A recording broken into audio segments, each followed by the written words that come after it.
嘿，你们好哈！今天的题目是海洋能量爆发，你将迎来一份告白，就是他要告白了。那这是今天的3张牌哈，你可以从这3张的海洋能量去选一张属于你的。好，那给你一点时间。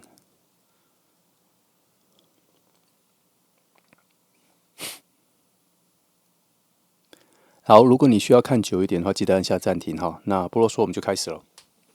好，那我们就从选择第1号牌的朋友开始哈。今天的题目是你将迎来一份告白哈。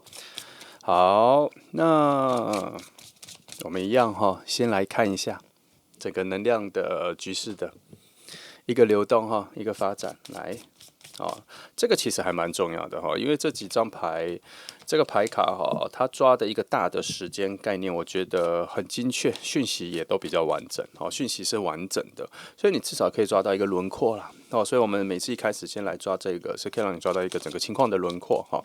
有的时候不需要太拘泥于小细节的讯号哈，大的轮廓比较重要。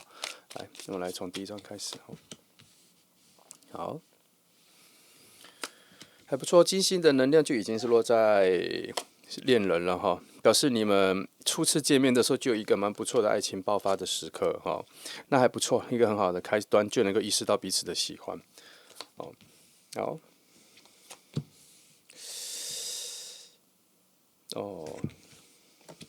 来，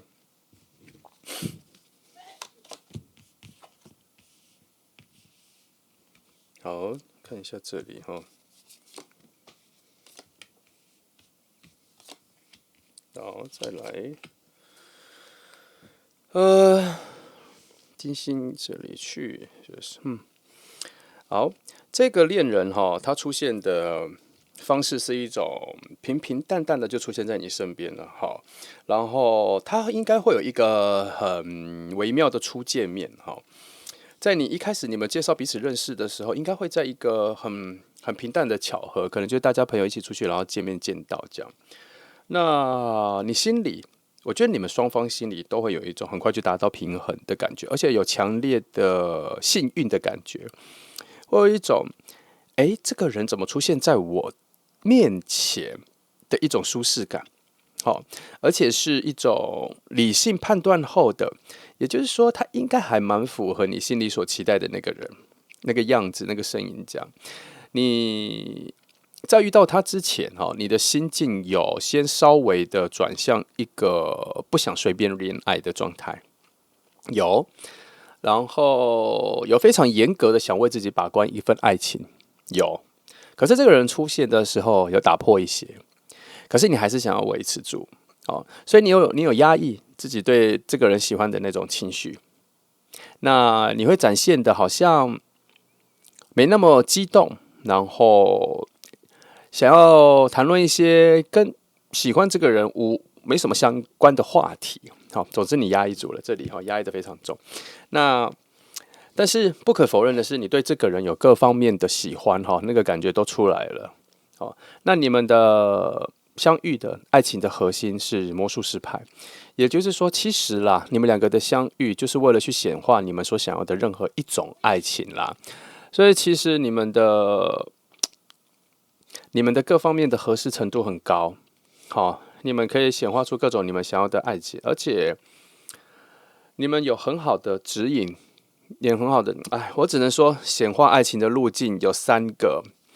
完美的牌做搭配了哈，心境上。心里所向往的跟实际行动能显化的都在对的位置，是完美的。所以1号牌的朋友，这一份告白应该从一开始你认识他的时候，你就已经期待着了。你一开始认识他的时候，你就知道这件事情会发生了哈，完全，我觉得完全不意外。他告白的时候，你应该不会觉得意外哈。那而且连到最终的时候，都是非常强烈的太阳牌做照射，照射了你们。其实从相遇开始到告白这个时候，它就是已经照射了你们下面在孕育这份告白的一个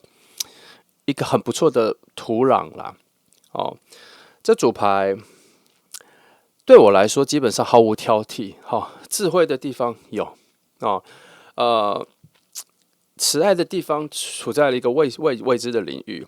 表示说你们两个相遇之后，其实会感受到加倍的正能量哈，然后那个正能量是突如其来的、未知的，你可能没有预测到你自己的心境会走到这么正能量，主要是因为你们两个相应的是那个幸福感、好的能量的交织，让你们的感受都一直在倍增哈，这是一个完全加法的一份关系了。我甚至可以觉得，你对这一份告白其实不惊讶，好像会有一种就是本来就是属于你的这种感觉。整个能量都走在一种很好的位置，这是我觉得难得看到的一组好牌哈。虽然还是有一些小缺陷，但是我觉得那个我以为的小缺陷却放在了某种未知的惊喜里面，所以还是值得期待的。那这里唯一有一些被压抑的、喜欢的表达，应该要再表达的多一点。所以如果选择1号牌的朋友，你心里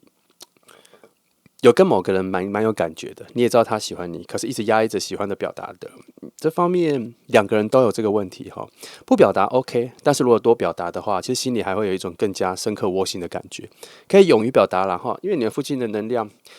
都照耀的非常完整哦，整个无论是近远环绕的能量、内在的能量身心灵、行动上各方面都有好的能量去指引你们，跟推动你们去促成这份好的爱情。我想他应该也有感受到这件事情呢。告白已经变成你们这份关系里面的某一个步骤而已，它不是一个惊爆点。当你们一开始遇到的时候，整个能量的相遇、爆炸、契合度都已经达到蛮好的一个位置了而且还有一个。我觉得还可以走得蛮长久的是，其实你们底下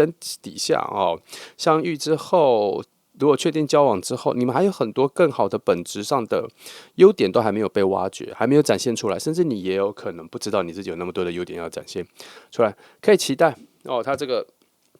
更遥远的一些能量其实有做暗示。好，还不错这张牌看来1号牌可能会讲得蛮快的因为通常我们会讲的比较久，都是因为要找很多的解方啦帮整个能量去找到一些好的通路。看起来这组牌的路径是很顺遂的。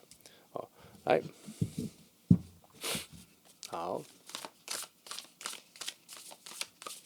我们先来看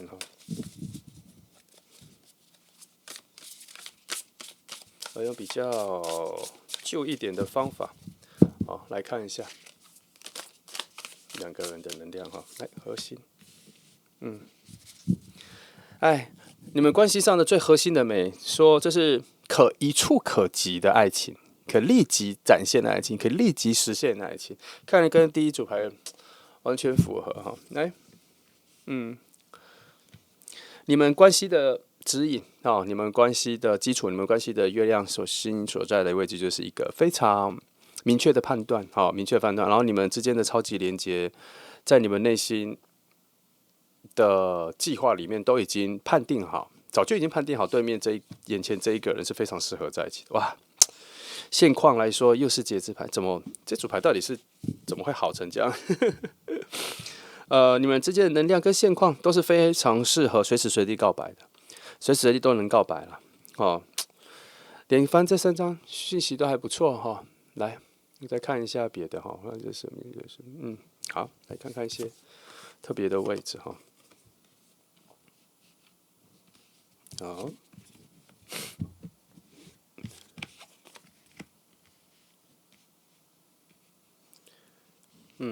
是这是一个蛮重要的转换过程这里说这是一个蛮重要的，以金星的能量做宝剑使的时候，确实难题出现了对方其实之前经历过一个爱情的转换，他好不容易学会了什么是爱情，他也找到了自己的爱情的价值观，所以他在跟你告白前，他其实已经整理自己整理的非常非常清晰了。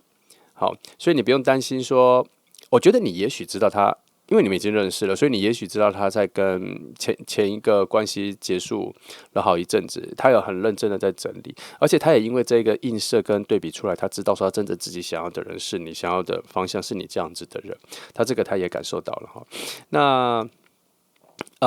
其实他也问过很多人的意见，很多人的想法哈。他旁边的朋友其实还蛮支持他去跟你告白的，所以他的路径上他是有往你这边再走来的哈。我看一下这整个路径，风能量很多哈。其实他对于这份告白的犹豫还蛮多的，紧张也很多。因为他之前的爱情哈，可能造就他蛮多对未知事情的不确定感哦。其实他心情也是在摇摆中里面找到一线生机嘛，找到一个机会，他慢慢的确定他其实你对他来讲的重要性哈，所以他才决定他其实不是随意的告白。好，他其实有非常审视这件事情的重要性，他其实是愿意接住这份告白之后的结果的，所以就算你拒绝或答应，他都愿意接住哈，因为他其实他经历了蛮多，他在这份告白前面有一些你无法明白的他经历的事情，让他变成现在这样子哈，所以也从他的事情上面对比出来你的重要性，所以从这份关系上，我觉得我还要回头再看一下你们的关系的内容哈，因为角度方式这个情况上都还不错。来，我要重新整理一下这个牌的顺序哈。好，我觉得这个能量是不错哈。我换一组牌来翻，因为这个牌有点大哈，要整理整个讯息，我觉得有点乱。来，我从这里再重翻哈。其实整个本质的架构我觉得还不错哦。那刚那一组其实已经有洞悉蛮多它的内在的成分了。我觉得这个方向没关系，我觉得要再从别的地方来看。好，来，我现在来看一下告白前后的现在状况哈。要告白前后的一个状况哈。来，现在整个旁边有一的能量哈，远或近哈，指引深或近啊，是末端。来，我先把这几张牌看完哈。最近我都是先翻这几个位置哈。来，他其实已经有决定他想要告白的时间场合，告白他已经想好了哈，而且他已经有在行动，他已经在准备了然后你旁边有蛮多的，你旁边有一些能量不错，那他的朋友也都知道这件事情，也都很支持他哈。然后你现在身边的水能量真的还不错，是到一个满点的，所以现在。即便现在他就跟你告白，你还是会能够感受到一种非常幸福的感觉，因为你心中还蛮有期待感的。那但是98是这边有在偷偷说一件事情哈，其实你跟他有一个很多的连续的巧合，很多的巧合。你跟他的爱情哈，你跟他感受他喜欢你的那些感觉，都是在一些很多的巧合，在某个地方遇到你随机的遇到你。其实，在他心里，他觉得他跟你非常有缘分，常常在一些地方不期而遇，所以慢慢的你引起他的注意力哈。那其实这边可以看得出来，你跟他不算不熟而且他还蛮常出现在你周边的。我一直有出现一种学习的画面，去上课的画面，去接景的画面，然后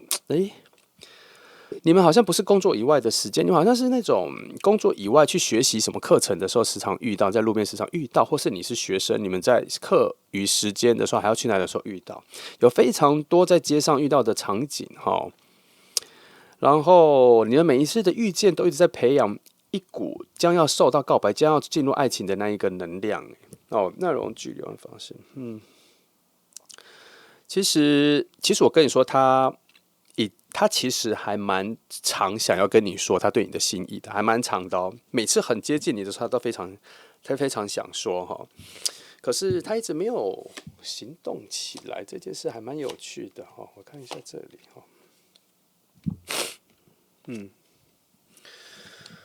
对耶，他每次很接近你的时候，那一个想要告诉你的勇气就消失可是他每一次很接近你的时候，又有很浪漫的事情，又有很好的状况，可是他自己的行动就停滞了。我跟你说，他其实不只是下一次，他其实非常多的机会，他都很想告诉你说他很喜欢你，可是都没有说出来那基于其他的位置的话，其实他旁边有一些朋友在怂恿他赶快讲那他选择比较保守的做法，所以他到现在都还没有讲。所以两条路，我只能说。他应该非常常出现在你附近然后而且他每一次靠近你的时候，都有一种很强烈的恋爱的感觉。而且其实啊，这边有看到你其实有散发出一种可以恋爱的喜悦，你表情上面的表情也是非常符合准备要恋爱的人的一个表情。这边也都有这样子的一个能量哈。其实我觉得都一直在一个很强的爱情的泡泡里面。而且这边又是魔术师牌作为一个方向的指引着他，常常靠近你，然后你们有很多的巧合遇见随机。我觉得是因为你们相处的空间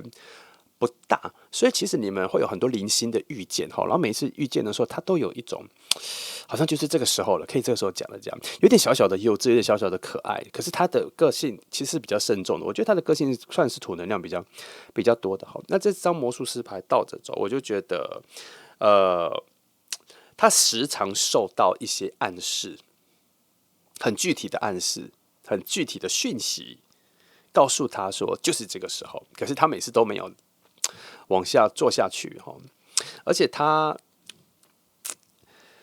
其实有很多方法靠近你，这边都有，他有一个很强的热情，很强。其实他很多热情想要接近你，其实也没有很难。他就算现在这附近就要跟你这个时间点这个框，他想要跟你告白都可以，他有非常多的管道。我觉得也是因为他觉得告白这件事情随时都可以，所以他才慎重了起来。这边除了上面的能量被比较堵住，就是他自己个人的平静冷静，他很要求自己在跟你告白的时候不要那么莽撞，不要那么冲动，要非常冷静，要很明确知道自己在做什么，他才要告白。这样，好吧？我觉得前面这里没什么问题，你随时随地都有可能会被他告白了。好，只是在到最远的时候位置，这边就跟我刚刚前面讲的，他需要一个非常，因为这里这样跳来这里他这个能量有告诉我说，他内心非常求那一个平静、冷静跟理智的状态，他才要跟你告白。所以你有可能得到的一个告白是非常平平静静的，不热闹的，不澎湃的，不紧张的。他跟你告白的时候，他应该会非常的该怎么说？你会觉得这个人好冷静，主要是因为他其实准备很久了。而且你会觉得他跟人告白讲的话内容都是已经准备好的，那是他准备很久了。好，那这边有一个很特别的感觉是，他告白的时候你会觉得非常舒服，你会觉得非常疗愈，你会觉得非常幸福，因为你会看到这个人除了准备之外，他眼睛还非常坚定，其实也算是掺有很多的紧张了。可是我觉得他在你附近一直常常以朋友的方式跟你环绕，其实他有在练习自己在靠近你的时候，感受上比较敏感的时候，要怎么自处，要怎么稳定心情，他其实有在练习，他有练习了好一阵子。因为这里在告诉我说，他有在你们之间努力些什么，然后他已经得到一些心得，得到一些成果了。好，我觉得这组不错啊，他随时随地都会跟你告白。来，我们来给你看一下，他是你们两个人相处的能量的结合状况那他就是时常出现在你身边的人你要注意一下如果你是工作很常遇到重复的人的话，那就是工作场合。这边虽然没有特别讲工作场合，反正他就是一个很常出现在你附近的人，他会以一个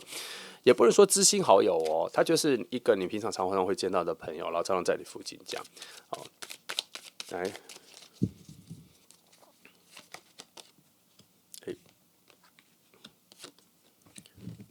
好，好。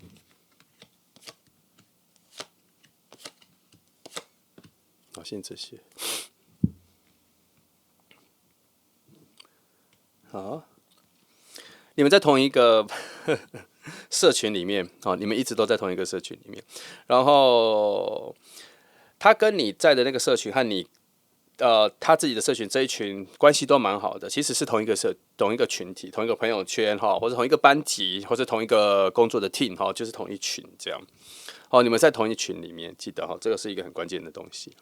然后在灵魂的距离来说，你们灵魂在整个宇宙的概念上来说，你们是经过神圣的、精细的挑选之后来配对出来的一组灵魂。是非常严格的配对出来说，你们是最适合的灵魂。所以才会前面有这么多的契合啦，好像就变成说，你们的爱情、你们的结合、能量的结合，为何会这么契合，为何会这么完美？主要是精打细算出来的，神圣的精打细算出来的。无论是现在、过去、未来，每当你们两个灵魂很靠近的时候，甚至不用很靠近，好像就是注定这两个就一直都是配在一组。所以你们会在很多的形式上面，常常都会配在一组，然后配在一组，有时候经验很多人生的东西。那你们之间现在唯一我看到的一个组合是，其实你们的背景、关系、住的地方还有各种，如果没有现在在同一个工作范围里，没有一起去上什么课，没有成为同一群朋友圈，你们两个基本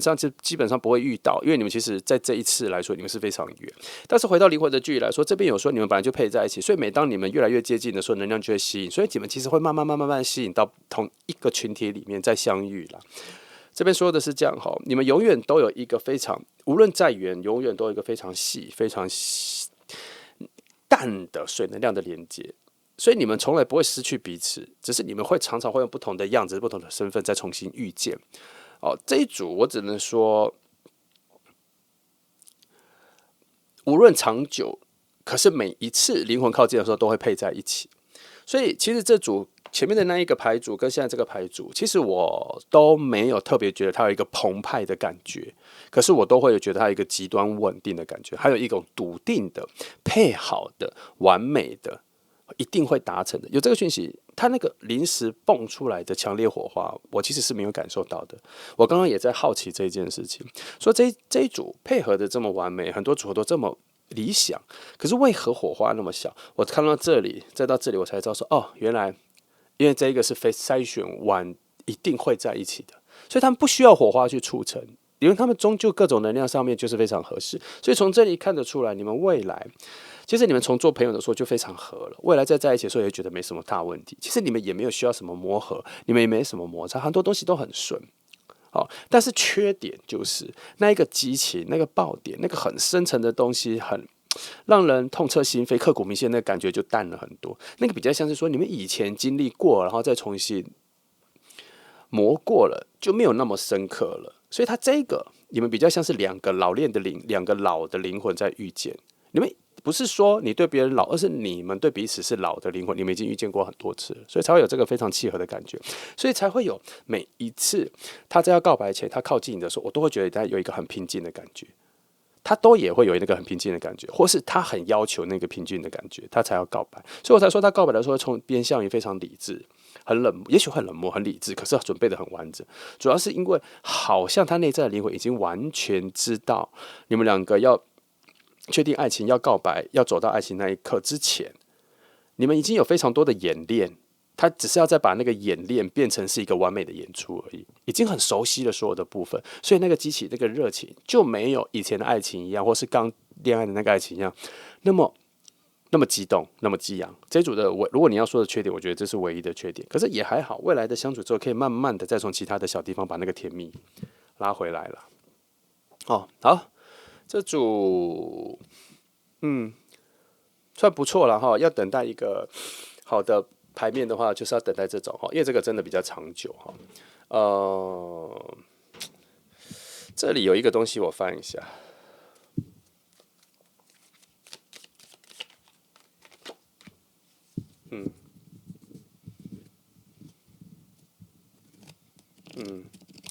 你们其实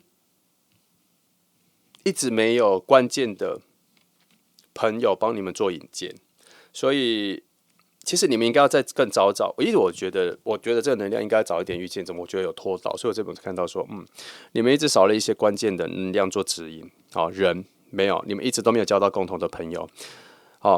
所以拖了很久。这一次我觉得拖了蛮久的，就是因为没有共同的那个共同的朋友会有什么？同事是共同的朋友。外面跟生活里面共同的朋友互相介绍没有哈，连共同的同学也没有，所以拖了蛮久的。后来你们再遇到，我觉得巧合，这一次巧合的元素比较高，你们好像在能量在某一个时间里蛮靠近的时候，突然拉近了哈，突然有一个共同意识说我要去上什么课。我要去学什么？我要去哪里？好像去报名了什么？所以你们的人生突然在这个阶段里面有随时随地每天都要固定去的地方，上班也是选了这份工作，或是去补习班，或是学语言课，我常常这个嘛，或是上运动课啊，和烹调课、烘焙课都算，反正你就发现你去创造了一个固定时间，你都要去，因为这样子你们好像时间表才有比较雷同，才有比较重叠，所以慢慢的，我在这里看到了，其实这张牌很重要。这张牌在一些我觉得是否随机的能量上，这边说你们非常多的随机遇见，非常多的重叠事件，你们在生活里面产生非常多渺小的印象，然后他也才开始注意到你。你们有非常多的巧合，但不是每次都巧合，都是真的认识，而是认识或是以一个陌生人的角度看到，非常常看到彼此这样。然后慢慢的就发现有共通点，然后可以认识有共同的朋友，然后认识了共同的朋友，或是在工作上或什么这样。你们有非常多的巧合，在你们的人生里面有非常多的巧合，可是到了最近才有比较大的接近，所以在他的能量上，他好像有得到一个前所未有的平静，那个是从幸福感里面来的，所以他后来就决定一定要跟你告白。他告白的一个重点是他要确定他现在的这个感觉就是往爱情的一个感觉这件事情。其实还有一个感觉是，当你得到这一份告白的时候，其实你不会心花怒放，你会有一种突然有一种绝对的自在突然出现了，好像有一种终于找到了什么不见很久的东西的感觉。好，这就是你们的关系哈。好，来我们来看一下时间点，大概会哪两个时间点？好，这件事情会比较容易出现哈。给你做参考哈，但不是只是这两个时间点哈。来看一下天使历法所占的那个时间位置大概是哪一区哈？好，第一个啊，这牌好容易出现，是我手很容易摸到它嘛？好，这一组抓的时间点，其实他说的是1月底哈，因为我们这看牌的话已经过了哈。那我再牌多2张，多1张好了。好，来再一张。好，3月初会有一次比较近的哈，真不知道为什么1月底又讲了一次，所以这边似乎说1月底的时候，他曾经有一次非常靠近，差一点就要告白的时间点错过了哈。那再来这里要到3月初，哎，我觉得这时间还是很那个哈。好吧，再给你一个更远的。比较展望多一点哈，这也太远了啦，这个就讲太远了，就有点11月哈，没关系，大概就这个弧度哈，但我不觉得会这么久了，我觉得不会这么久，我觉得中间还有一些小波动哈，譬如说这是3月初嘛哈，所以它后面应该有一个65摄氏，会有一个75天的波动，所以2个月半，那可能5月中或6月初会一次，然后再来就是9月才会到11月，好，它可能会有2个波动，只是能量比较小，这个比较强哈。那你就大概注意一下哈，那尽量让自己多展现一下真实的自己啊，有的时候会突然触动那个想跟你告白的人的那一瞬间，其实他一直在你附近，他一直在找很好的机会，其实他随时都能跟你说啦，但是他心中有一个完美洁癖有点精神洁癖那所以他一直想要有更好的，想要更好，其实我觉得都不用哈，因为其实结果比较重要，那个过程流程都是自我的要求跟自我的约束。可是加上这个人，他对于心中的那个平静很重要，安静很重要，所以他每次内在突然有一些波动，情绪比较不觉得很正确的时候，他就不会告白了，他就不会表达了。那还有一件事是，他的告白我觉得会蛮明确的，他可能会用言语讲清楚，因为我一直看到的是他会用言语讲清楚，他不是一个温温的做一些动作让你知道他喜欢你，不是，他会讲得非常明确。会希望你冷冷静静听到他说这一句，我觉得他有可能会往这个方向走。好，那再来动物灵的哈，3张，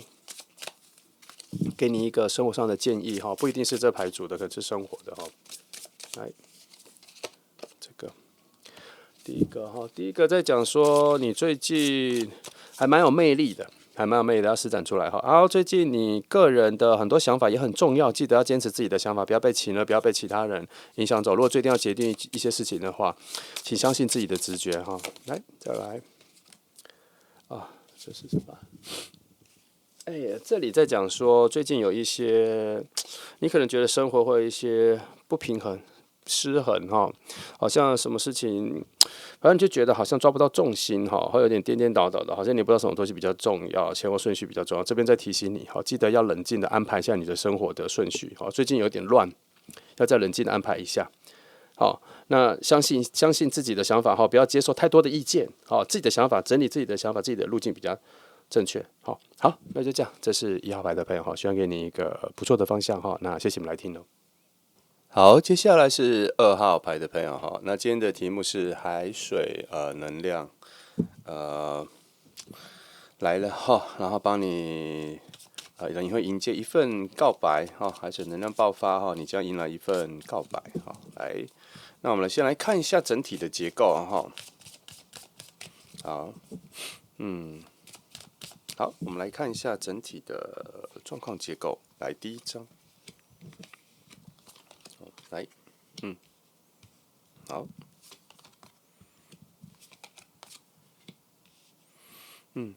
这个人哈会经过各种能量大量的审核之后筛选出来的人哦，好，看起来是还不错哈。我来看一下这整个，没错。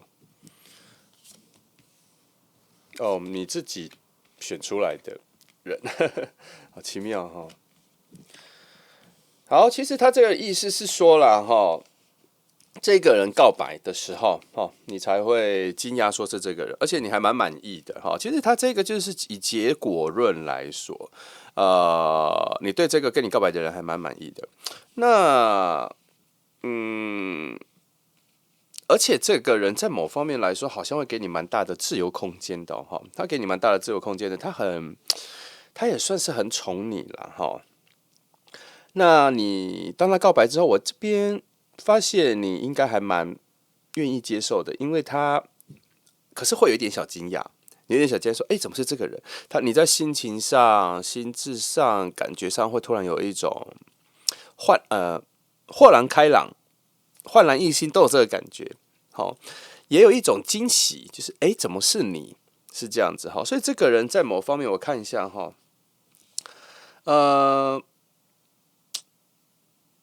你们两个之间的能量哈，其实都算很平稳，所以你可能之前没有办法立刻察觉到是他了哈，因为这边金星的能量哈，金星的能量有一些是跟月亮的能量做结合，然后本质上月亮的能量又有节制牌做结合，其实你们两个在告白前的相处，该怎么说？非常融洽，非常契合。你们甚至有也不是说交心，就是有讲一些内在的事情这样。然后在某一个角度可以看出来，即使你们两个没有进入恋人哈，好像心底的话，内在的交谈的程度跟深度都还不错哈。我觉得就是在这一个交谈里面，他应该有发现自己对你的感受有慢慢的不同。好，不过你们两个的这一个感情的一个比较辛苦的一个转折点是，你们有可能会这样子，因为两个人聊天内在的东西已经聊过非常多了，然后突然要转换成恋人，需要有一个心情上的大转折，两个都有哈，所以告白是一个很重要的关键点，让你们两个关系升华。那从这一条路径上哈，还有这个可以看得出来，其实你们在比较正能量的方面哈，还有一个对未来的期许啊，各方面，其实你两个是很适合在一起的，在牌面上是看得到未来性。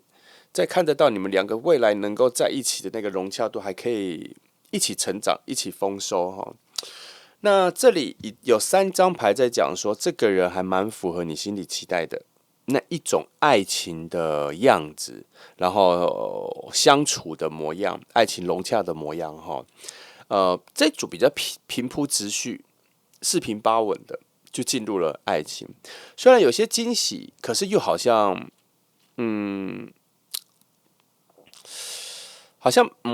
你也没有太多意外，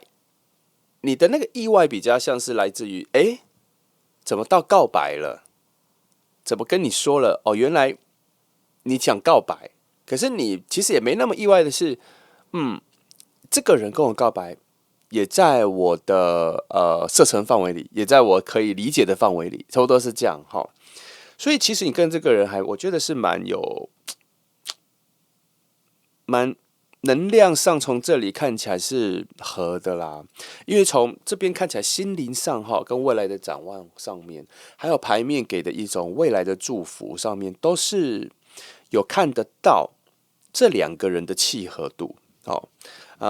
初期也不错，初期在一起的时候就有一种很欣喜的感觉。可是你们两个这关系有一个很有趣的点是，你们比较务实哈。当告白完之后，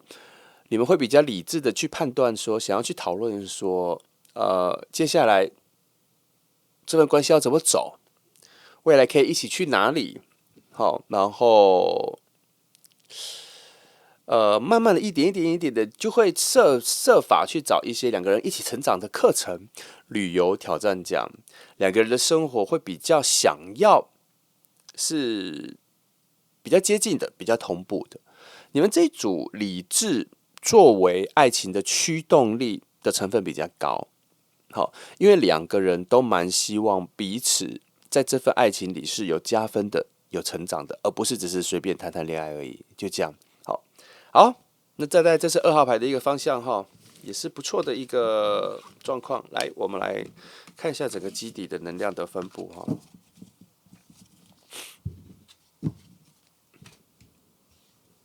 好，看这里。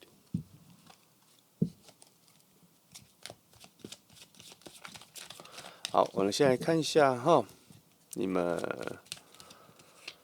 两个人核心能量，的确是要来到一个全新的范围里了哈。来，两个游荡能量哈，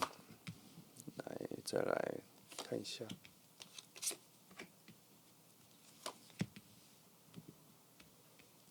好，看一下，其实哈，这个人来到你身边哈，即便只是做朋友的时候，你们两个的路径就已经是往爱情的方向走了，已经早就认识，就是已经帮你们为爱情的方向开那个门。所以这里确实这边有看到哈，在水能量来说，你们是互相彼此欣赏、互相喜欢的。好，你喜欢他，你们彼此身上都有向往的东西。好，那你们其实平常就有聊一些比较有深度的东西，比较内心的东西，比较有价值、生活价值。你们不会随意的聊天，你们比较喜欢聊说，未来应该做什么啊？这东西是什么样子的价值啊？然后讨论一些比较有议题的东西。你们不太，该怎么说？你们喜欢彼此的对话，哈，不要只是沦落于生活的，你们想要有更多的知性的哈，知性这个字比较落伍哈，比较有深度的啦。我本来想说要比较有哲学的，比较有讨论性的找到了，比较有讨论性的哦。你们不是想要只是闲聊的，所以你们在本来建构朋友这个关系的时候，就已经达到某种小众的默契，个人两人空间的话题哦，这点让你们对于彼此内在的信任度、兴趣、好奇心有些浮现出来。只是在你这里我其实本来我是有一点想说，你没有直接感受到爱情啦，你没有想说这份关系会走到爱情，可是我又觉得说多多少少也有那一份喜欢吧，就是你对他你多少也有那一份喜欢吧。只是啦，你们两个人的相处有很多的理智，很多的理性的对话，所以他如果直接在对话里面切入到爱情的，其实有一点小尴尬。好，所以他这一次这个告白，我觉得他会用一种比较正式的方式，因为他要突破那一个朋友间转爱情的那个尴尬，所以他变得比较正式，很认真的跟你讲的时候，在你们的默契里面，他会觉得你会觉得这个是认真的，我必须要认真的面对，我必须要很看重这一份告白，好，很看重这一份情谊，好，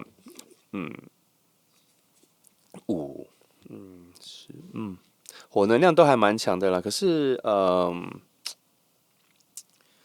其实啊，他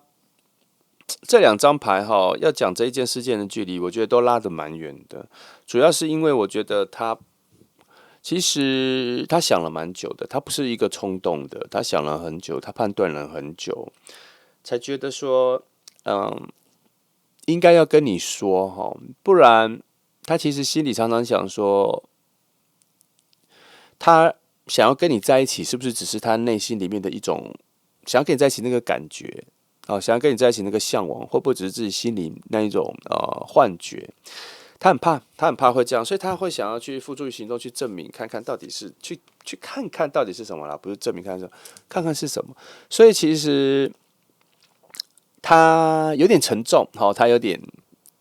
害怕，其实他有点害怕，可是他就觉得说，你们两个人的交集有到蛮深层的部分，你应该可以理解他为什么会这样做，他为什么会想要再更进一步。好，那他要跟你告白前，他有问他朋友，那其实他也没有得到完全的支持，因为你们好像做朋友有一段时间了哈。然后其他的人会觉得说这样好吗？因为其实你们原本维持的朋友的关系还不错，然后会有一点在思考质疑说，进到了恋人关系会有所不同吗？有需要让他不同到这个程度吗？好，没关系，这些质疑是他身上的啦。可是我觉得时间到，他还是会说，因为他有看准了那一个未来性哈，你们两个人的关系确实是可以成为恋人的。我看一下这里吧，从一些你们两个彼此的吸引力上面来说哈，其实你们两个的和谐程度哈，你们有一种意志上面的和谐，就是说你们原本本质上可能都不同，可是你们对于某些特定的价值观、很特别的价值观的讨论，却有很明确的融合跟契合程度，价值观各方面都很契合，所以你们要在一起哈。该怎么说啊？我觉得你们能在一起，主要是因为它是有一种摸索、探索、呃冒险、旅游，找到了一个对未来前进的一个很好的伙伴的这种概念哦。你们的契合并不一定是原本的个性啊、能量上很合适，然后就在一起。我觉得更多的是我刚刚一直在说，你们有一种小众的思想嘛，比较小的，你们有一种本来没有太多人讨论、没有太多人喜欢的那个方向，那一种恋爱的模式，可是你两个在一起的时候却可以有，这个真的蛮难解释的哈。这个我们深度的，我们就把它剔除。我觉得真正有趣的是说，你们两个会找到一个很特定的爱情的路，然后你们的语言、你们的对话会跟其他人不同。你跟你原本的朋友的聊天和跟他的聊天，对话的方向、讨论的东西也会不同。会有点超脱，会有一点很独特，可是你又很喜欢你内心呢有一个小世界比较少人理解的，他可以理解。那这一份理解很深沉，可是你们的性格上、星座上或是原本的能量的结构上，其实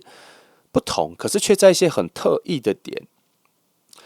却产生了一种很独特的结合，这一点让你们觉得这个感情是很稀罕的，是很难得的。所以当他跟你告白的时候，你会有一种想要把握住这一个特别，然后心里其实有很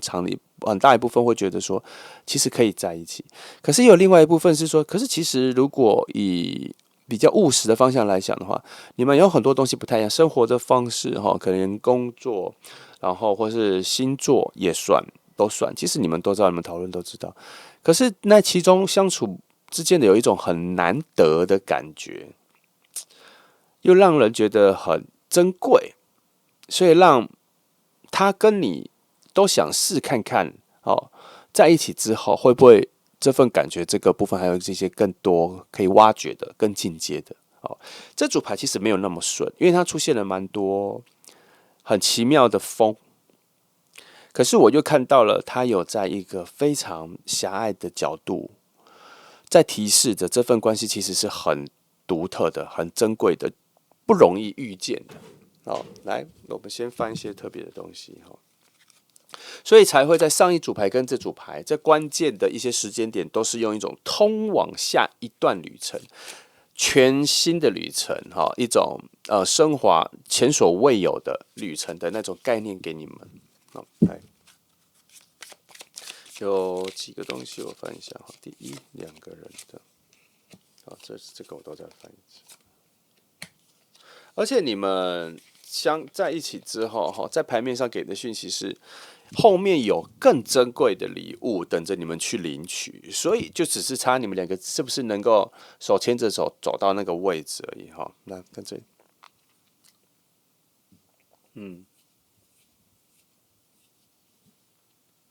这边说，其实你们内在哈被某种很深刻的灵性直觉所牵引着。好，那个灵性直觉，它比较难解释说为什么，或是那是什么，因为它那个比较像是蒙着眼睛的一个灵性直觉，他觉得说你们两个就是应该在一起，所以这个直觉就把你们两个牵扯在一起。可是他有一个缺点是，他知道你们两个适合牵连拉着你们两个一起往前走，可是他其实是漫无目的的，这是某种浪漫的一种直觉，好，它不是一个理性的，所以其实你们两个的相遇跟你们两个的契合度，它是靠着某种很难以解释的神秘直觉、灵性直觉拉着你们一起往前走。它确实是要慢慢的往到后面走，才会知道后面到底有什么哦。直觉有时候就是这样子，它是当下的，它是很清晰的哦，就看你要不要跟着那个方向走。这组就是这样，那对方他其实已经有感受到这个，他就是一直有一种力量催促他说，这个要在一起。你也去跟他告白吧，哈，这就是他内在的某一种盲目的灵性直觉。可是说这个盲目反而会带来某种难能可贵或是很稀罕的一种关系被他探索出来了。这组就概念比较接近这个。那我看一下到，所以这里有说，所以他的直觉上面哈有牵引到他需要有所行动，因为他内在有一点点很难排除掉这份直觉的牵引的力道啦。所以他其实他有很多次都有想说要跟你告白，要跟你说，可是，在很多的理智跟很多的判断跟风能量的干扰，都让他觉得说，他没有那么有把握，因为他没有办法一直全部仰赖着内心的感觉。可是从表面上看起来，好像你们做朋友就好了。如果真的要在一起，他需要更深入的相处，需要在更好的频率，要在更相同，各方面要在更相同，在一起才对啊。他心里有这样子的疑惑，可是因为这里在说哈，其实这里在讲说，你跟他前面有一个门，应该已经早就牵引着他进入了。所以那个门一直吸引着他，一直跟他招手说进来进来，其实你们两个适合。可是他很难用理智跟理性的方式判断为什么一直被这个东西所牵引。在这里的前一组牌也是这样哈，很强的正义能量，很强的隐士能量，一直在告诉他说很多事情需要认真的判断，再下决定，这是本质上的事。这份关系也有这个概念。结果我在这边翻到，原来你们之间的那一个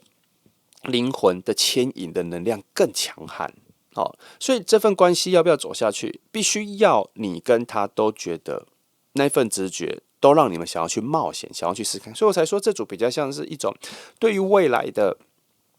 旅程，去找到一个可以信任的伙伴，而不是去着重于两个人的契合度。这一组的是这样哦，我觉得这一组的，我也在强调这一组，因为隐士牌出了2次，很深，然后一些非常逻辑的牌也出的很重，所以我会觉得说，它这里有一种直觉跟理智在对抗的一个状况。可是我们看塔罗，它有很多时候它是要相信绝对直觉的，所以当这里灵性的直觉、盲目的灵性牵引着要让你们两个在一起，你看到了，我觉得就是要试看看，因为它后面确实有一些东西在皇后牌里面说，你们要走到那里才能够得到那一个丰收的东西。他没有在前面就先告诉你说有是长这样，可是他有告诉你说有那个丰收的东西在这里面去领取。好，概念比较不一样。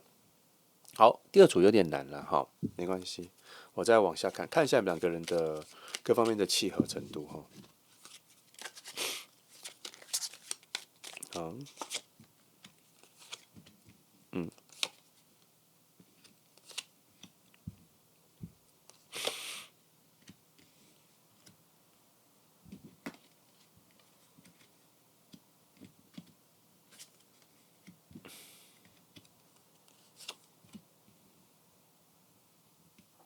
好，这边有看到了哈，你们在灵魂家族哈，以灵魂家族这个概念来说，你们本来是在同一个家族的哈，可是可能在同一个花朵的不同位置，所以你们的灵魂在相处上已经在很多之前就已经相处过了，所以其实原本就是很契合的，也难怪了哦。所以你们本来从一开始认识到后来，相处上是真的没有问题哈，而且同步率还蛮快，蛮一致的。你们对于未来的展望啊，哈，想要走向什么样子的未来？哦，对某些未来的挑战的冲劲，哈，这个部分是很雷同的。所以基本上在节奏感上面，哈，生命的节奏感、生活的节奏感，或是工作的节奏感、生活对这些节奏感，其实你们两个频率还蛮相同的，哈，这边都还蛮。很多东西都还蛮接近的，然后这边有一个很特别的东西有说出来说，其实你们两个有经历差不多的爱情的失败，差不多的爱情的经验，所以你们对于爱情失败之后、爱情的挫折的矫正之后，两个走到比较雷同的方向了。好，然后其实你们慢慢挖掘，这边有说一件事，你们两个其实在外在各方面比较浅层的吸引力来说是契合的耶。其实你们两个在一开始初次见面的时候，就对彼此有某些喜欢、某些吸引力有出现。可是因为是角色上的设定、关系上的设定，你们在一开始遇到的时候，就比较被设定在是一种聊天的朋友、闲聊的朋友、内在聊天的这种比较淡的朋友。可是其实这边说，你们把对彼此的外在啊、一些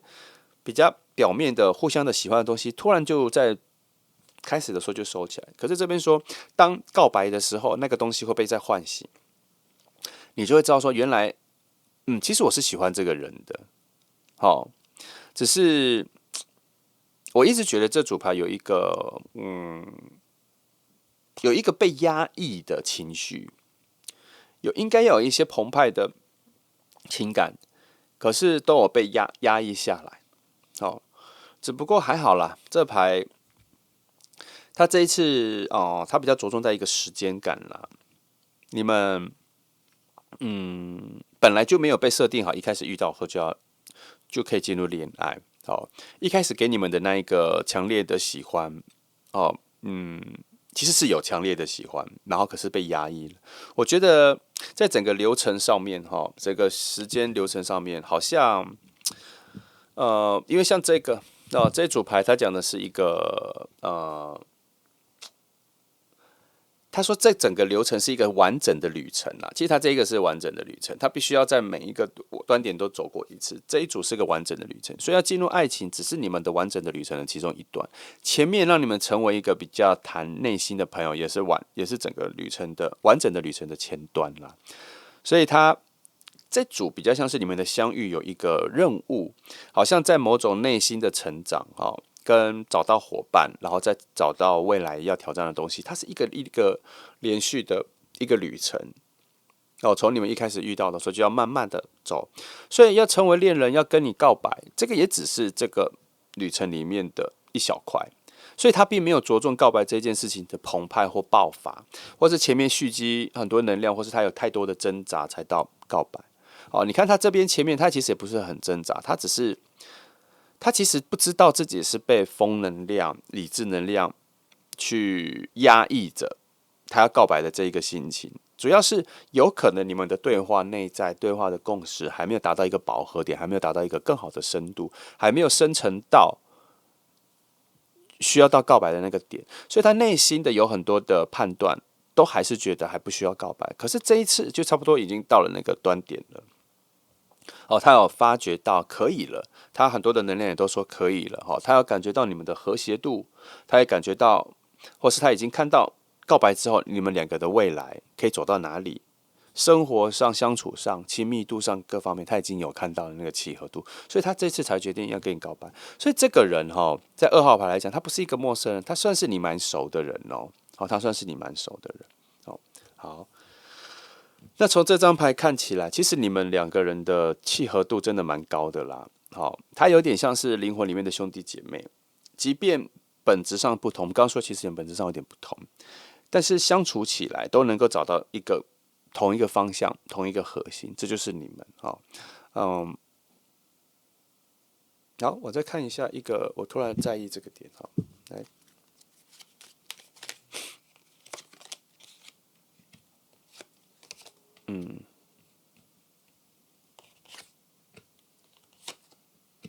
好，哦，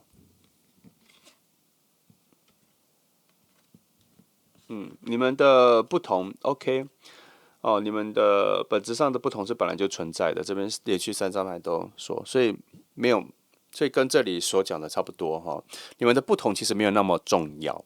因为你们本身灵魂的契合度就够高，所以才会在一开始认识的时候，就是比较往内心的方式去相处、去讨论的。那本质上。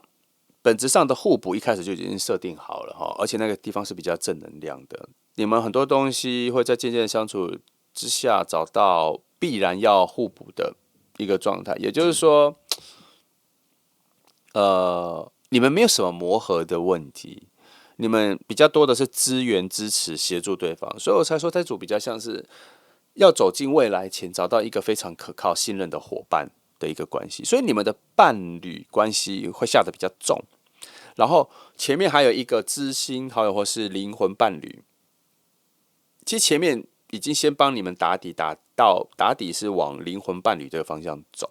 然后所以他才会自然而然进到恋人，因为这份关系要再更紧密，聊的内容才会更深沉，然后往未来一起走的时候才会更携手，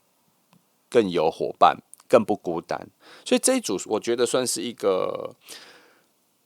慢慢洗炼成一段爱情的一个关系，节奏是比较慢的哦。他就算告白之后你接受了，然后你们的关系会慢，走得比较慢，走得比较淡。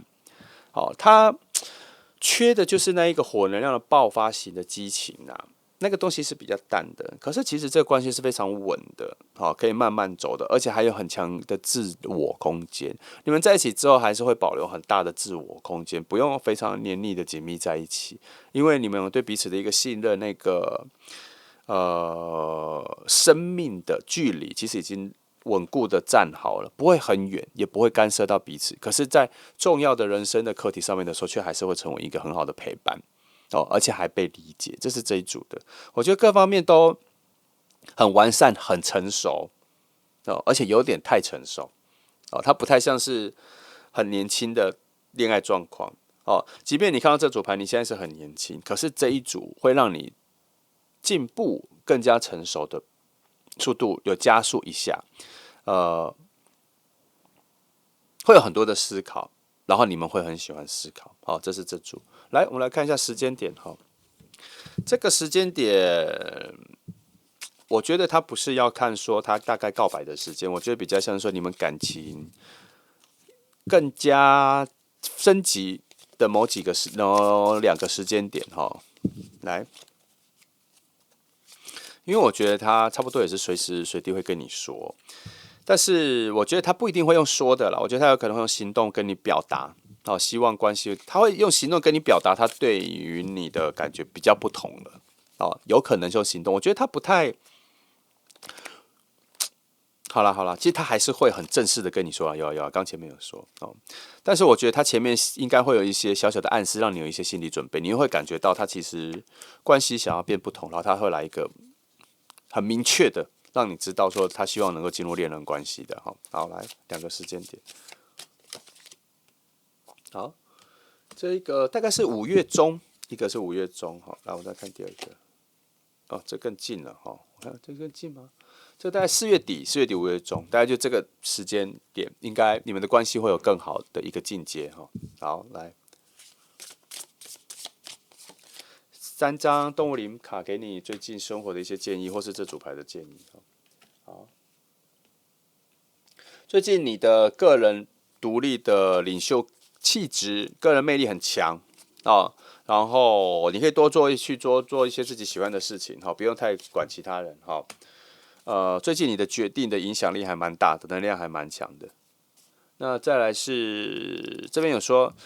如果你最近有空有时间，可以去多做一些心灵净化的事情。如果你不知道什么是心灵净化的事情，你就可以多安静下来就好了。如果你懂冥想，你可以去多冥想。最近这个净化的能量蛮强的，而且你有可能最近很需要内心重整一下、平静一下。好，如果你都不会，你就随时随地先闭目养神一样，不是睡觉，而是休息，让心情安静下来。那安静的方法不是去思考，而是闭上眼睛去听你周围的声音，每一个声音你都仔细把它听到。好，把注意力不要在脑子思考，不要在眼睛，也不要在呼吸，在听力。好，去用听力去塑造整个环境大概长什么样子。听着听着听着，脑袋就会停下来了。好，它就会自己会静下来。你可以先从这个方式来去练习什么是冥想，什么是安静下来。然后，因为这样子的一个过程，你才会知道说，原来脑袋放空是什么样子的感觉。好，不思考就差不多就是放空，所以你把专注力放在耳朵，让它去听东西。好，把所有的你能听到的东西都去判断出来，你听到了什么，这样其实就能够安静下来。好，那这就是今天的牌哈。那我再做一个小整理。今天这组牌之所以难，是因为它是一个很平铺直叙进入爱情的一个连续状况。它的激情能量很少，但它的理智判断这段爱情的可行性的能量比较高。所以他其实，在跟你内心交心聊天的时候，你们以朋友的关系来说，已经算蛮稳固的了。可是他从某一刻开始，某一天开始，他就一直有一个直觉，觉得这样不够，你们可以更好的。他在比你更早之前就看到了你们两个未来爱情的可能性，所以其实他这一份告白算是鼓起勇气要去突破朋友这份关系。好。所以我才说，当他告白的时候，你会有点惊喜，就是怎么会告白了？但是内心也很明白，的确，你们的关系是可以往爱情的方向走。在某个角度，你有可能会欣然接受，可是那一份被人告白的惊喜，然后惊慌的感觉是比较淡的，比较没有的，因为这个你们的关系就是这样哈，你们其实很熟悉彼此了。好，所以这件事情也不会吓到你太多，然后火能量也比较低。所以未来如果你接受了这个，你们的关系应该要再去创造更多的变化、有趣的旅程，哦，更多的火能量。你们的对谈、笑话、疯狂要再更多啊！虽然对你们来说没有那么重要，可是这个是你们两个缺的东西哈。我虽然这样讲，可是其实我心里也知道没有也没有关系，因为你们的关系真的，你们的感情啊、关系各方面真的都蛮好的哈。那记得这一组牌从上一个翻到现在，都在一些时间的关键点上都给了一个崭新的旅程的讯息。所以当你接受这份告白，或是他告白开始之后，你们的关系就一定会直接进入一个崭新的样貌了，升级的更高等级的旅程，更强而有力的冒险，是有趣的，是很多加分的，你可以期待一下。好，那这就是2号牌的朋友哈，那谢谢你来听哦。好，接下来我们来看选择3号牌的朋友哈，3号牌的朋友。那今天的题目是海水能量爆发啊，你将迎来一份告白啊，一份告白啊，来，好，我们来看一下整个趋势哈。好，来看一下你们两个之间能量的一个关系的趋势的成长哈，看它怎么往什么样的方向行走。来第一张，金星的能量，好，是可以趋向于去领取你们的爱情的哈。好，来，好土星，土星显化了蛮好的生活价值哈。来，我们再往这边再看哈。是一个神秘的冒险，你们两个这段关系是一个神秘的冒险。我觉得以能量的走向来说，可能是一个让你蛮惊讶的一份告白哈，然后蛮惊讶的一个人可能不在你所期待的人哈，可是你好像也蛮欣然接受的觉得好像可以试试哈。来，好到这里哈，好来再把里面的东西再看仔细一点哈。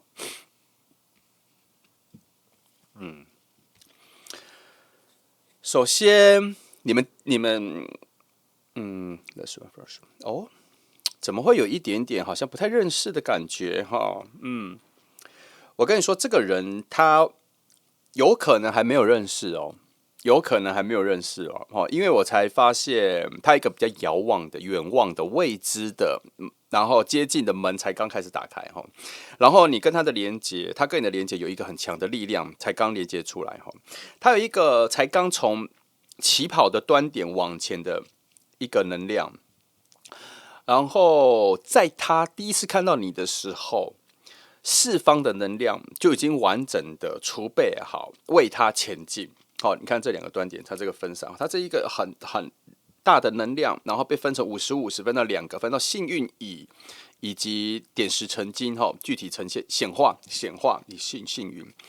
然后再到这个是一个未来端的一个神秘的感觉，然后再从这里是一种爱情的向往，许愿我想要的什么爱情的向往，然后走，然后再到这里，所以这两个端点比较像是一个旅程，然后受到了很不错的能量的判断，然后理智的牌也在旁边做了协力哈，所以我觉得你们可能还没有认识，可是他已经看到你了，他对你可能有一种一见钟情、一见倾心的那个感觉，他觉得他很想接近，然后他内心其实不是澎湃，内心是平静的，然后前面有一个很好的门为他打开了这一段路程。好，所以他的直觉很强。那可是你们中间有一个比较被受阻碍的，就是说他可能不是你原本所期待的那个样子、那个长相、那个人。好，就这个东西是有差异的，所以他可能，他可能需要有一点努力，他可能需要有一点接近，让你开始对他有一些在意，对他有一些。喜欢吧，就在意这东西，就要建立起来哈。所以从这组牌，我没有觉得他一定是你已经认识的人。好，今天3组牌的关系都不太一样哈。1号牌是已经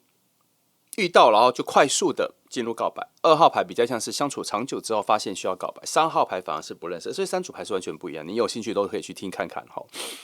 讯息都完全不同，这个牌组也完全不同。这条路径哈，目前从这10张看到，我都觉得，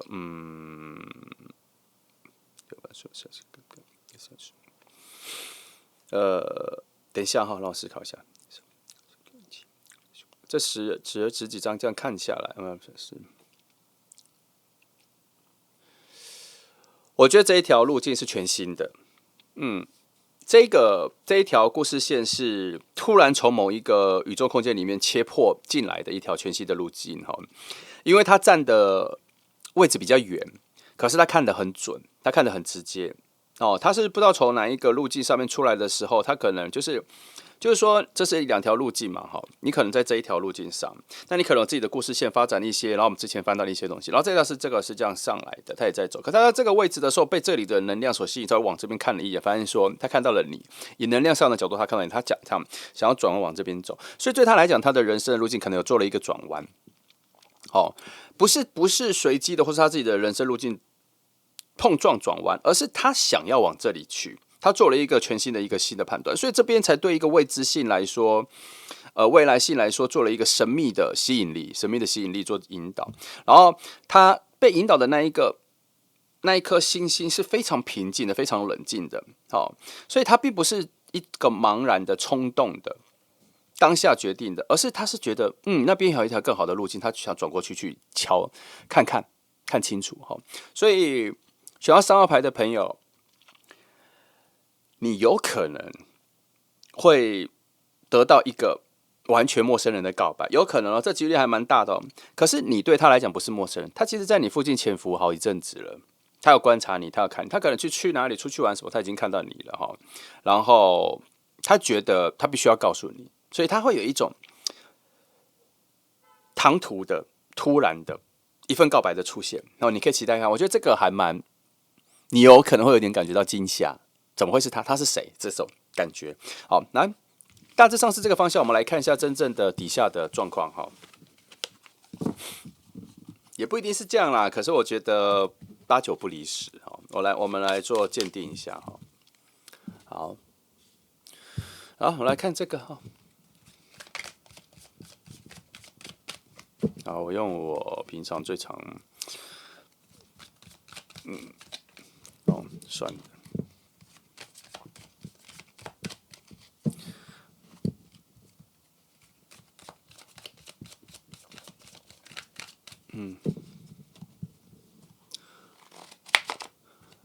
等等好，来第一张，我们来看一下你们两个是否已经认识，认识了吗？距离如何？好，他过来的位置，好，指引他的心，你们的牵引、门户、现况。好，来，我们先看这几张，又是战车牌啊，还没有认识，一样，真的是没有认识。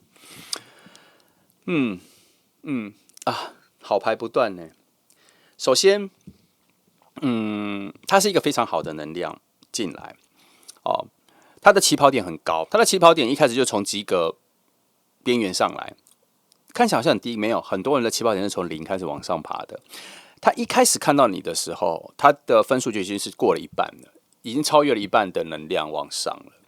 然后他的生活品质不错，他能带给你的生活品质不错，他本身对自己的生活品质要求也不错，所以他其实很会照顾自己哈，事业也不错，然后他还能够有一种无限的未来的发展。如果以他个人来说的话，他这个方面的能量很强哈，所以他是一个完整生活，是个完整的，不用你太担心，然后他也可以照顾你或什么。我这边要先提醒一下哈，每次我这样说的时候，很多人都会把它设定成照顾，他能量很强什么的，会把它直接引用到是男性，比较强能够没有，有的时候女性能量也是这样，她也可以照顾你，但她不一定是工作上会以你可以，所以能量上的解释，请不要直接把它带入是男或女，它就只是一个能量的强弱而已。但是内在怎么影响你，你怎么影响它是互相的，好吗？好，这个部分我都会抽取掉所谓的性别，各种性别都一样哈。好，这个就先这样。我这样讲的是说，他这个人很会照顾自己，他把自己过得很好，而且他是在他所待的环境里面，他所努力种植、耕种、培养、经营的各种东西都能够发芽结果的人，所以他其实对自己的要求还蛮高的。所以当他看到你的时候，在这里看出来，他似乎看到了远方一颗很亮的星吸引他，他还没有去判断说为什么被吸引，他就往前走了。这是他跟你的关系的距离里面，我觉得出第一次的冲动，第一次的致命吸引力的出现，然后影响了他原本对自己的自制力要求很高的这个原则，可是他就想要去一探究竟，这就是你所带给他的一个吸引力哈。牌面上皇后牌的能量很多，是一种绝对极致浪漫的一种组合，把它牵引过来。他内心有一个直觉，觉得这里有好像他要追求的东西，所以他往你这边走来了。而且幸运值很高，他看到这一颗幸运，这一颗指引的幸运值很高，就是他不容易看到，可是突然就出现了。所以这个是你展现在他面前的时候，他的那一个惊喜的感觉，甚至有到狂喜。然后呢，他其实原本离你的距离是非常远的，他其实不是你生活边边的人。我刚刚已经说是完全两个不同的路径，然后看到，然后转折过来。他其实是从很远的地方来。什么叫做很远的地方来？他跟你的朋友圈没有很强的连接。他应该是在偶然的某些时刻，可能跟你一起去他的朋友去某个地方，你也在那里，是一种完全中间没有搭桥、没有桥梁的位置，他看到了你。那这里有非常多的牌，都是属于一种遥望星空的感觉，然后他却想要去建一个太空梭、太空船、火箭上去看看他看到的那一颗星星的时候，这个是他现在的这个抽象概念是这样哦，有一个很强的趋势。所以当他未来在某一些场合，他再度看到你的时候，他会突破万难，不需要去找任何接近你的桥梁或是认识的人，也不用去问别人你是谁，他就会直奔你过去，坐在你面前或站在你面前问你说你是谁，我想认识你，会有这样子的哦。他对你的好奇心很重，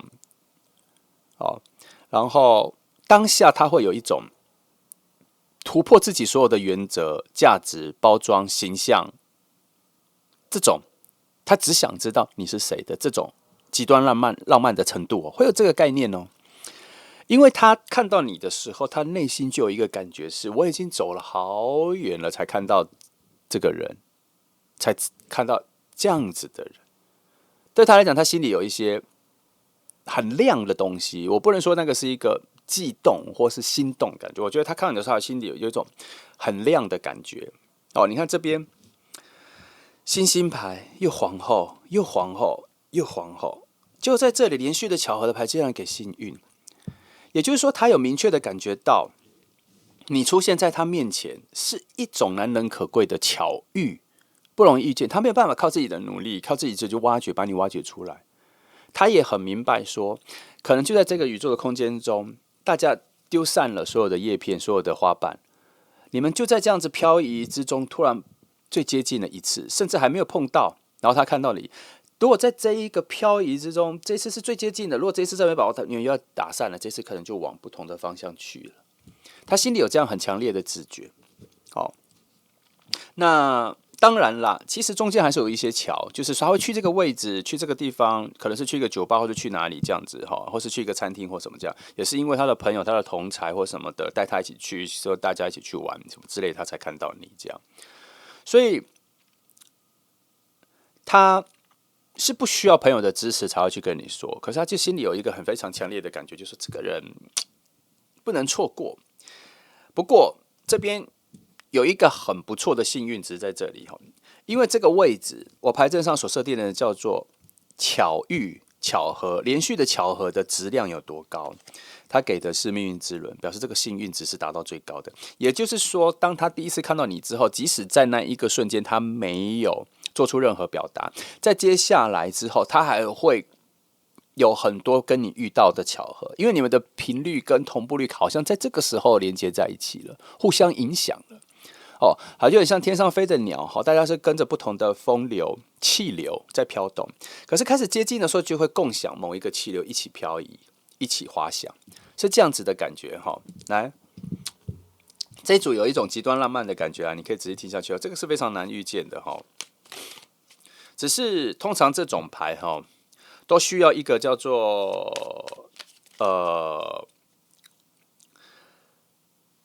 就是物理的行动才能够实践神秘的直觉啦，神秘的灵感啦哈，必须要有身体实际的去显化这件事情，感觉很明确，但是你还是要去行动哈。这组就是要这个缺这个哦，但他还好，他有意识到这件事情哦，他有意识到这件事情。来，我看一下，你看哦，这里我在寻找的是否是一个好的环境。好的环境是被阻止的，表示说环境不能成为他阻碍他去跟你告白的、表达他喜欢你的这个条件。这里也就是暗示说，任何环境只要他肯去告白都可以，无论是只是去外面吃餐厅什么的，就很唐突的环境。我一直跟你说，这一组会有一个很唐突的出现。那以时间点来说是序乱的，时间点也是序乱的，没有特定的时间，没有特定的场合，完全要依赖他的勇气跟他的行动力。就是我跟你讲，要用他的身体去显化一件事情的这个力量，到底强不强？目前看起来是很强的，可是会有一点点不好意思，会有点尴尬，会很唐突。我们会在这里，怎么会在这个时间点？可是他会真的很接近，像是我们看剧。看韩剧、看影集，就是那种有的时候我们看剧会看到有一些男主角，他喜欢女主角的时候，他会在一种毫无理性的状态里面，就莫名的站在女主角前面，然后跟她告白，然后连女主角都有点措手不及，大概就是这种感觉。男主角也不知道自己在做什么。男主角也不知道他自己被什么东西驱使，原本是一个很有独立性思考的人，原本是一个想事情非常清晰的人，可是每次遇到接近要告白的那个时刻，重要的时刻的情绪点一到的时候，就像失了魂一样，就茫然的走到女主角面前，就跟她表达自己的喜欢。很多时候都是这种情况，这一组就是有这种情况。我相信很多人都有这个状况，只是有的时候你是被你的朋友拉住，有的时候你是被你的害羞。被你的形象、被你的偶包所拉扯，所以你就没有办法做到这个程度。可是今天这一个，它一个很特点是，它不是这样，它是有更高的理智，它有很明确的内心的判断出来说，我要这样做。这组有这样哦，然后旁边的很多能量都还帮他，所以选择3号牌的朋友，近期如果有一份告白，我觉得你会得到一个蛮直率的人，而且是脑子很清晰的人，跟你做这样子的告白，我觉得你可以先排除掉很多的条件上的设定，然后武断，来去先好好欣赏一下这个人。先好好欣赏一下这个人，可以看看到底现在这个局是怎么发展下去的。来，我再看一下哈。好，这里我看一下哈。哦，两张牌说，其实它离你没有现在很远了呢，它现在已经很靠近了。好，就是这个转弯，它已经很靠近。两张远近的牌都说很靠近，而且还蛮近的。我只能这么说，蛮近的。如果说这两张牌的路径要最简单的说，最简单的方法就是近的路径、远的路径。其实它有更复杂的，但我就把它解释成近的路径跟远的路径。近的路径来说是已经即将显化的靠近的距离，远的路径已经说水能量已经饱满了。饱满的意思就是说，已经走到了这条绕路的远的距离，已经走到了尾端了。所以两张都在附近，都在尾端，所以它已经非常靠近了。来，那这个有时间点的，我们就直接来翻时间的来看一下哈。我们来看一下天使历法给的3个时间点好了啦。其实我本来都给2个，可是有的时候跨的弧度实在太大了，有的时候跨一个什么3月、11月这样子，太远哦。不过我常跟你们说，能量有大小，那我翻出来的是大能量哈，它中间都会有一个2个月半、3个月的一个频率会这样会有一个高高低低这样哈，都会有一个波动，有一个周期，只是比较小了。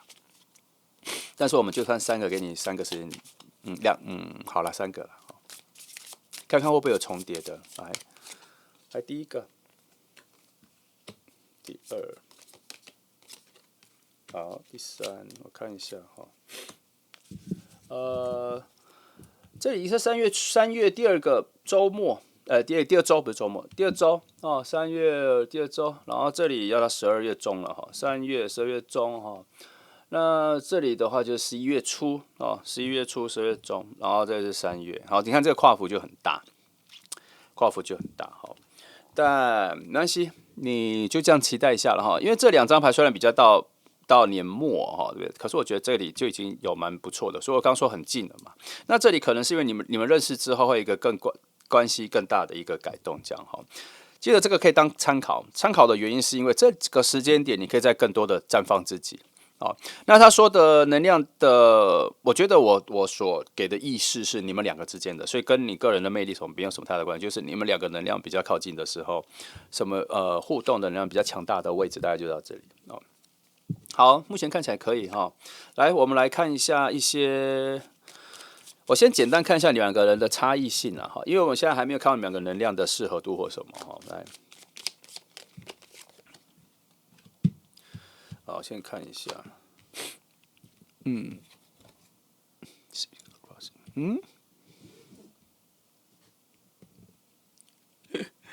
我必须说这边有一个很可爱的讯息，他蛮像你小时候会讨厌的人，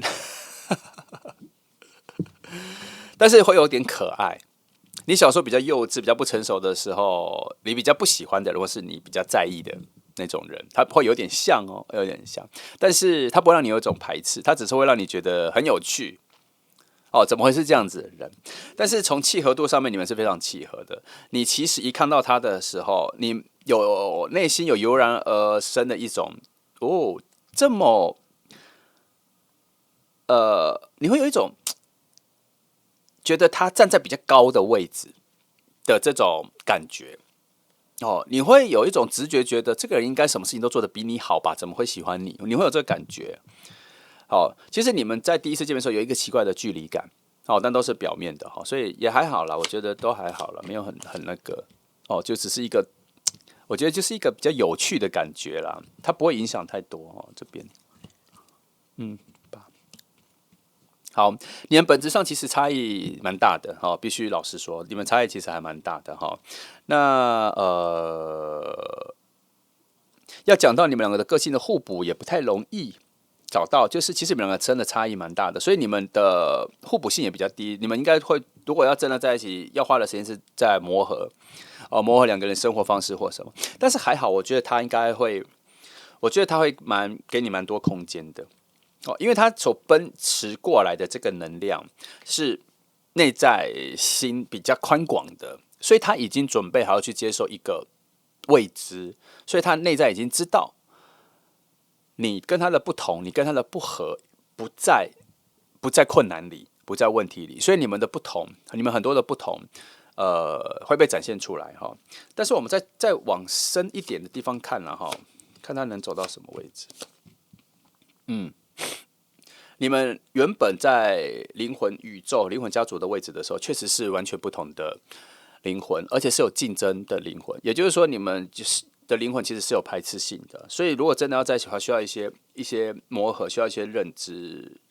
所以才会有一种你一遇到他的时候，就有一种觉得他是站在比较高的位置，站在比较远的位置去观望他的。然后这边有说，你们遇见的时候，其实有一个很特别的吸引力哦。彼此都有一种很奇妙的吸引力哈，应该说你对他有一个很奇妙的吸引力，可是这个吸引力不在你原本所预设会出来的那一种吸引力，就是你原本你以为你会得到某种告白，你原本以为你喜欢的那种类型的人会出现，可是这个人确实都会超过那个意外，然后你心里会有一种奇怪的、奇妙的、另类的喜欢，是你之前没有的。哦，在这一次会出现哈。好，我看一下另类的，我刚说另类的嘛，应该说特别、特殊的了。好，我看这边是，都有哈。你们第一次见面都有一种很奇妙的舒适感哈，有一种你从来没有过的喜欢的感觉。就像我刚刚一开始就说了，我说你会有一种惊讶，就说我怎么会喜欢这样子的人？我一开始就说了哈，这边其实也是这样。Fabs Cups，好，没关系，我再翻一下。你们之间没有太多阻碍啦，哈。即便有不合，即便有，就像我跟你讲的，相异值很高，有一些东西，但是很容易被照亮，没有什么秘密，很容易被磨合，很容易被解决哈。而且其实啊，这边有看出来一件事情，你的出现哈，对他来讲是势在必行的改变。对他来说，他需要为了喜欢你做出很多他自己原则上的改变。在某个角度来说，你是他成长的贵人，重新检视自己的贵人。所以你跟他的不同，你可以尽量展现出来。你的喜好好恶也可以尽量展现出来。他需要面对一个不在他所预期的人。他想要这个情况，他想要这份关系，可是很多原本本质上的不同，本来就是他已经准备好接住的东西。好，我们来往比较本质的地方去翻好了。好吧，我看一下我等一下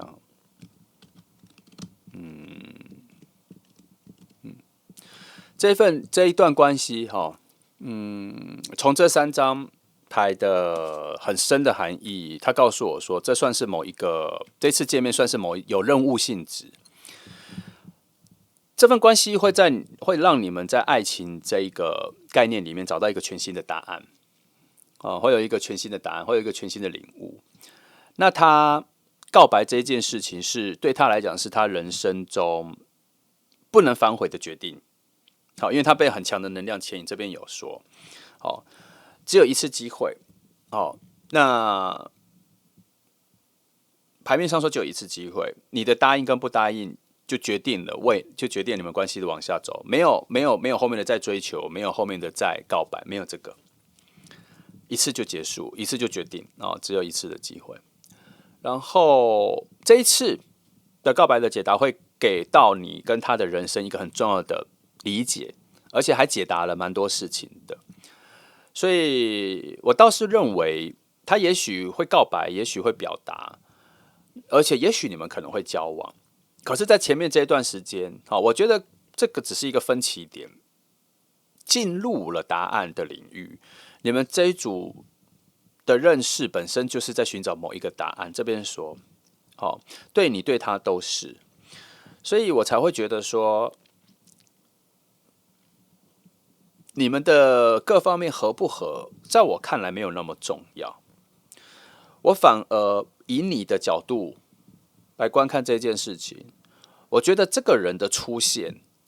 对你对世界的感觉、对人的感觉、对爱情的感觉，会有一个冲击力，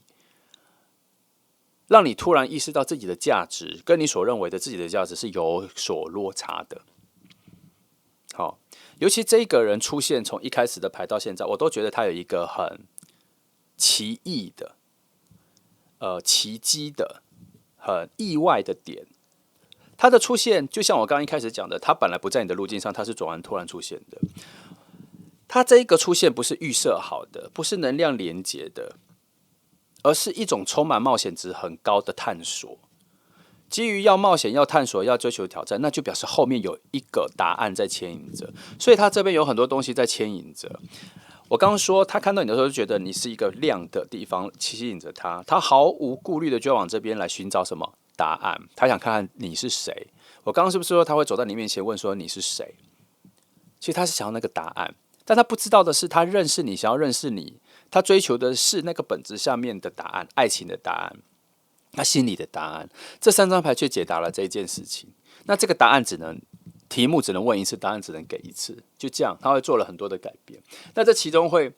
解答很多事情。我为什么这样选择？我为什么受这样子的诱惑？我为什么受这个东西的指引？这些都是一个解答。这个比较深，可是这是你们这一整组的一个流程，是这样。那在不在一起？我觉得在这整组牌来说，可以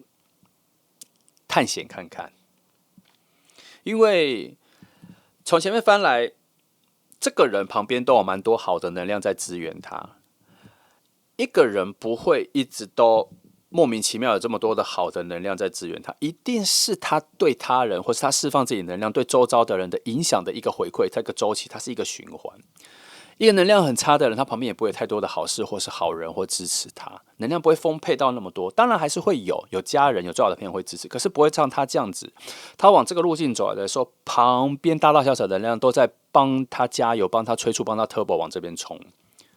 所以他其实本质上应该算好的，因为从上一组牌到现在，我都觉得他的牌都是很舒适的、很好的。只有到这里，在探索你跟他的结合，你跟他契合度的时候，才会有一些难题，才会有一些撮合、琢磨跟怎么讲，就是边边角角在配合着，才有到这边。可是他只讲他本质上的时候就很好，那他本身的好会很慢出来吗？我觉得不会，他很早就会展现出来了。所以当这个人出现的时候，你要敏感的感觉到你内心有一个东西被他吸引着，那个就是关键点，那个就是你们要慢慢寻找出来的答案啦。这个很难去形容是什么。我的牌通常都只会告诉你说能量的流动往哪里串流，我只能暗示你心里的方向可能是往哪里走。我只能告诉你，我没办法告诉你说什么时候发生什么事情，什么时候发生什么事，我只能告诉你能量在哪里有比较亮、比较大。你要去敏感，就感觉到有什么好事要发生，有什么坏能量逼近你要回避，只有这样。好，这组牌没有朋友可以帮你，你先完全靠自己的直觉。我觉得这里少一张，我再翻一张少一个定义这份关系的解答来。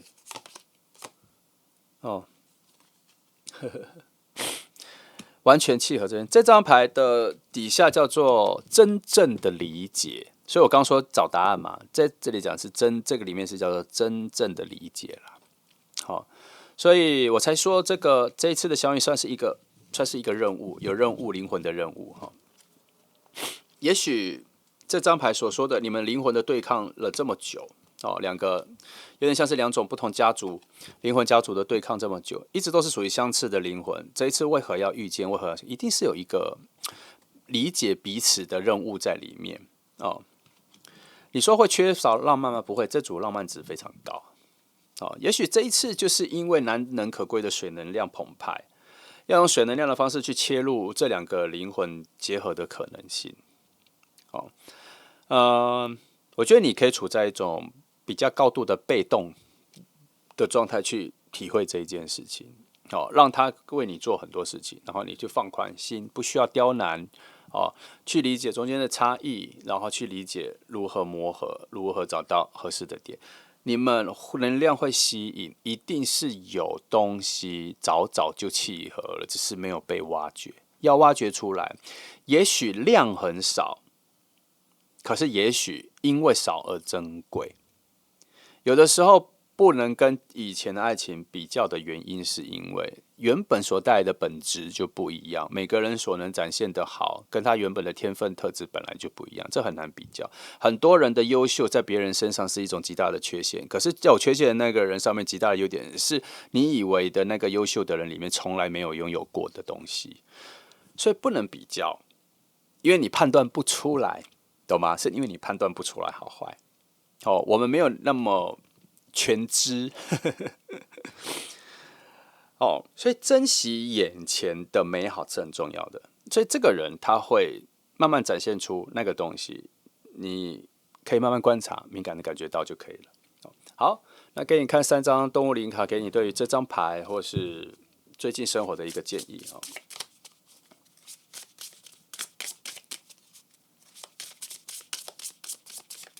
来，好，这里说你最近有一些可能有一些你想挑战、你想追求的一个东西，不知道是工作还是什么，反正你有想要去追求一个东西，想要去挑战一些东西的话，现在是起步的一个好的开始哈。因为这边有一个不是要受祝福的牌，就是说，我再讲一个最淡的，就是说最近许愿比较容易成功啦。哦，最近许愿比较容易成功，就这样哦。来，这2张牌其实一样，这2讲的是一个梦想世界的门打开了啦。其实这2张牌是一样，反正就是比较接近说最近许愿比较容易成功，或是你之前许的愿最近可能要达成了，哦，但是不是那种好高骛远、天马行空的啦。他的意思是生活上的一些小心愿，最近可能要显化了。好，来这里的话，这一件事情显化完之后，它就会出现一个不错的转折点。会转换，可能会有新的生活哦，你内心会有一个新的转变会出现哈，在这些好事发生转折，反正他这边就是说，你再等一下，你的人生的某一个分歧点、转捩点，有可能小阶的一个很小阶的转捩点要出现，好，可能会给你做一些改变。小到会有什么？小到可能是把家里的布置重新改一次，或是家里的东西重新丢掉买全新的，最小的能量是这样，再大的话可能就有什么搬家啊、换房子啊、换车啊，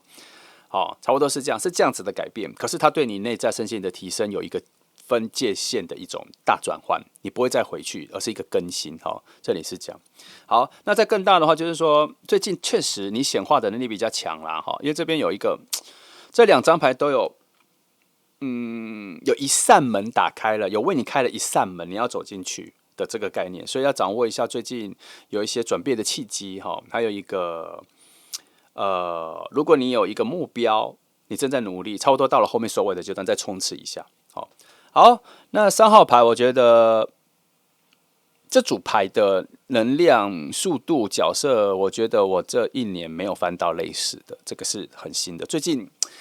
一直翻到一些新的路线，整个爱情的逻辑、爱情的轮廓、人的概念、人去追求爱情的概念，都有时候最近都有一些新的路线跑出来。3号牌的朋友，你可以期待一下，可以感受一下，